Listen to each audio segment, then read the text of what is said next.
బేసిక్గా చూసుకున్నట్టయితే మన గణేష్ స్టార్ట్ అయింది.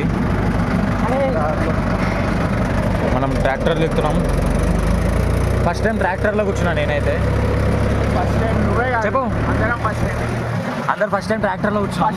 ట్రాక్టర్లో మేమైతే 3 years నుంచి ఇంత ఘనంగా ఎప్పుడు చేయలేదు. అసలు ఒక్కొక్క స్టెప్ ఎక్కువ వచ్చాము. అసలు ట్రాక్టర్లో తీసుకున్నాము, బ్యాండ్ పెట్టినాము, పర్మనెంట్గా ఎన్నో ఉన్నాము. అసలు చాలా మంచిగా వేస్తున్నాం గాయస్. ఈసారి అయితే ఇలానే ఎవ్రీ ఇయర్ మేము మంచిగా జరుపుకోవాలని, మీ ఆశీర్వాదాలు అందరూ ఉండాలని కోరుకుంటున్నాం. మాకు ఎవ్రీ ఇయర్ ఇట్లనే ఘనంగా ఒక 5 years చేసుకుంటా మంచిగా చేయాలని కోరుకుంటున్నాం గాయస్. మీ ఆశీర్వాదాలు అందరూ మాకు ఉండాలి గాయస్. ఈసారికి మీ సపోర్ట్ చాలా ఇచ్చారు. So thank you so much. Next year కూడా ట్రాక్టర్ సౌండ్ ఉండాలా? ఇప్పుడైతే డీజే పెట్టేసినాం గాయస్. మేము జర భజన టైప్